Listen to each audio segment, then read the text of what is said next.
to actually take punitive action against Israel for the massacres that it is committing on a daily basis and has been for a month now against the entire population of Gaza. I have to say, I find it shocking in the extreme that even this morning we are listening to the Israeli ambassador justifying the mass slaughter of Palestinians in Gaza, claiming that they are acting within the confines of international law, when it is blatantly happening in front of the eyes of the world that they are committing indiscriminate massacres of Palestinians, claiming so far in excess of 10,000 lives, including the lives of more than 4,000 children.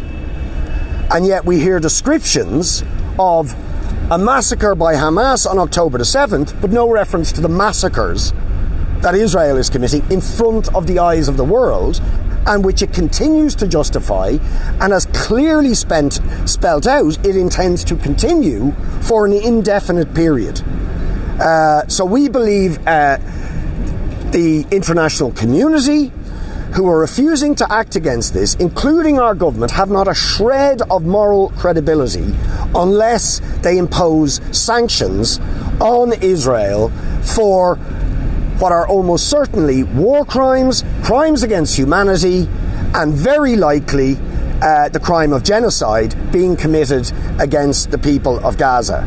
And that means at the very minimum, the Irish government should expel the Israeli ambassador for continuing to justify the massacre of thousands of Palestinians on an ongoing daily basis, to close down the Israeli embassy in this country, to impose other sanctions on Israel for the crimes that it is committing, and we are calling on them to either take a case themselves or join cases that are being taken by, for example, the Spanish social welfare minister. We attended a meeting, myself and Paul attended a meeting with the Minister for Social Welfare in Spain on Zoom with MEPs and members of Parliament from a number of different countries across Europe, and there's a petition being submitted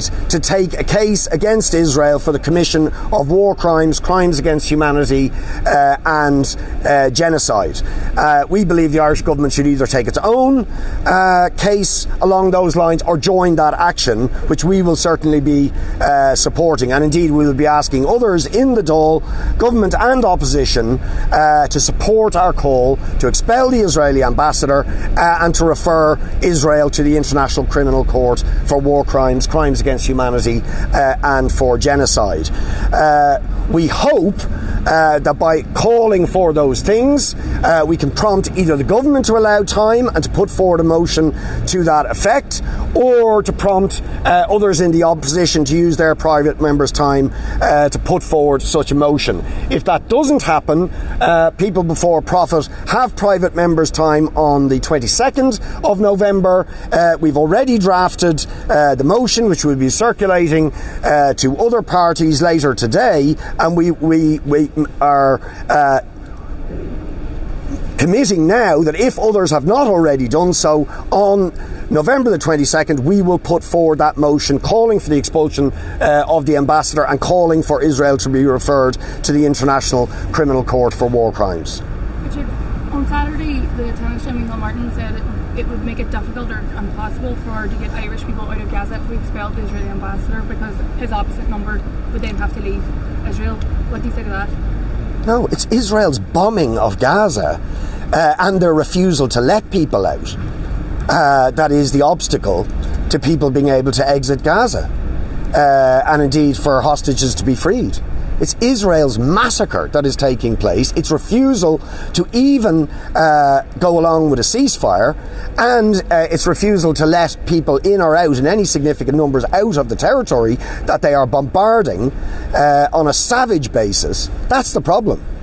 And it's clear that taking a sort of diplomatic or polite approach with Israel has yielded absolutely nothing. So now we need punitive sanctions to be imposed on Israel to put pressure on it to end this massacre that is taking place in Gaza and to allow people... Pardon? What type of sanctions do you think? Well, in the first instance, the expulsion of the ambassador and the closing down of the embassy. Our personal view is that there should be a full boycott, sanctions, comprehensive sanctions and divestment from Israel, similar to the campaign of boycott and sanctions that was imposed on apartheid South Africa. We believe,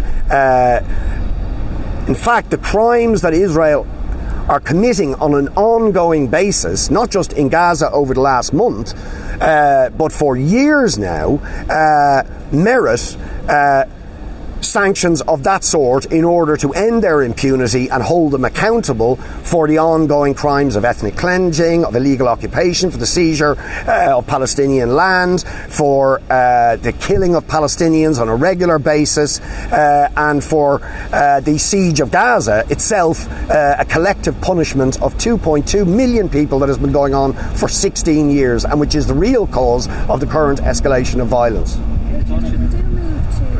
Expel the Israeli ambassador, would we not also have to expel the Russian ambassador, because otherwise we could be deemed that we're treating two separate countries at war differently?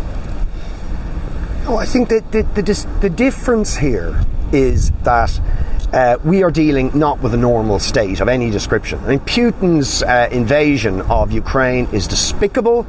It is an indefensible, aggressive military action, on a par with the US invasion of Iraq in 2003, which we opposed, just as we opposed Putin's invasion. But we didn't call for sanctions against the United States in 2003 because we understood that murderous invasion was a policy decision of a particular government. So we didn't believe it was appropriate to impose sanctions on all of the American people, and we would have a similar view with Russia. The difference with Israel, like apartheid South Africa, is the state itself is built on policies of ethnic cleansing and of apartheid and of racism. So it's not what the horrors that are being inflicted and the crimes that are being inflicted on Palestinians are not the result of this or that government.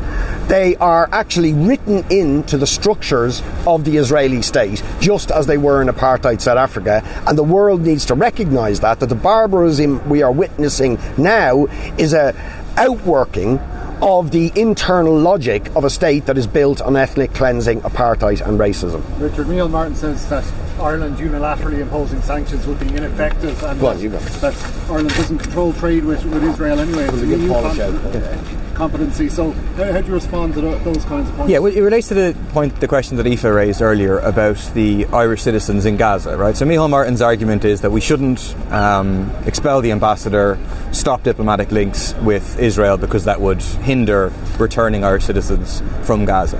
But we should be clear that what is happening right now with diplomatic links is that Israel is holding Irish citizens hostage in Gaza. Israel is refusing to allow Irish citizens and Brazilian citizens to leave Gaza in what very much appears to be retaliation for a vote at the UN. If you look at those countries whose citizens are allowed to use, they're those countries that voted with Israel against a ceasefire or abstained, and for Ireland and Brazil, who voted in favour of a ceasefire, we are being punished. So already this idea of treating Israel nicely is not working, and Irish citizens are being punished for the words of criticism that the Irish government has made. But actually what can have an impact is that there's a rising movement across the world to isolate Israel. So Colombia have broken all diplomatic links with Israel, have expelled the ambassador. Chile and Bolivia have withdrawn their diplomats from Israel. This morning it's reported that South Africa have withdrawn their diplomats from Israel. The Podemos, which is in the Spanish government in Spain, is calling for the government in Spain to expel their Israeli ambassador. We think it actually would have a big impact on the world stage if a European country was to take this step and to say we're going to expel the Israeli ambassador. That's why we welcome the change of position of Sinn Féin. It's why, as Richard said, we're putting forward a motion which we're open to be a joint motion of all opposition parties who support this demand, and we're very serious about building pressure to get this passed and to get an Israeli ambassador expelled, because we think it would have an impact. We're not saying in and of itself that'll stop Israel bombing, but it is a very significant action that can be taken by the state to isolate Israel, to send a signal to Palestinians, to send a signal to people around the world on whose side we are on, and to put pressure on the Israeli government. So we are very, very anxious to get that debated and voted in the Dáil as quickly as is possible. We're going to be discussing with the two opposition parties that have private members' time next week, Sinn Féin and the Social Democrats, to see if they would use their time next week. But if not, we're saying certainly that as People Before Profit Solidarity, we think we would use that time in the following week, that there would be a vote and also a big mobilisation outside the Dáil. There are two things quickly on Palestine to say. Is we're going to be asking serious questions. There was an occupation yesterday of the Department of Transport about whether Israeli goods, whether arms for Israel are being transported through Shannon Airport. We want to get absolute assurance from the government that everything is being inspected. We're obviously opposed to the use of Shannon Airport by the US military, full stop. But we want to be assured that the Irish government is taking this seriously and making sure that no military goods are passing through Ireland. And the other thing to emphasise is people will have seen massive protests around the world. There is now a national protest being called by the IPSC for the 18th, so Saturday week. We think this can be an occasion when literally tens and tens of thousands of people can be on the streets in Dublin. We're going to be all out with others to build that protest as big as is possible, because I think that can maximise the pressure on the government to expel the ambassador. Final thing is just about apartment defects. This is really a disaster. It's over a year now since the Irish government has a report talking about the scale of the problem, over 100,000 apartments affected, an average cost of €25,000, and saying we're going to have a full redress scheme. So that's what they promised, but nothing has come with that. Two budgets have passed with no money allocated. I mean, €70 million allocated in this budget, when they have agreed two schemes between MICA and apartment duplex redress that are worth over €5 billion combined, and they've allocated €70 million. There's no indication of the heads of bill, and there's every chance now that this government is simply going to have promised we're going to have redress, but then not actually implement the legislation to allow it to happen before there's an election, and then kick it off to the next government, which means that the promise is absolutely worthless. So the campaign, the Not Our Fault campaign, is upping its pressure on the government. There's a very important protest outside the Fianna Fáil Ardèche on Saturday, and there's going to be a series of events over the coming months to put pressure on the government to actually move, both in terms of emergency funding before Christmas, and in terms of moving on the heads of bill for the full redress scheme. So I want to make 2 points. The first point is on the issue of the serious allegations of racism in the Cork University Hospital that has been headlined this morning in the Irish Independent. I take these allegations very seriously. I think, the health services in this country wouldn't survive for 48 hours if it weren't for the skill, the dedication of nurses and other hospital staff who've come here from abroad. They deserve to be treated with the utmost courtesy and respect right along the line.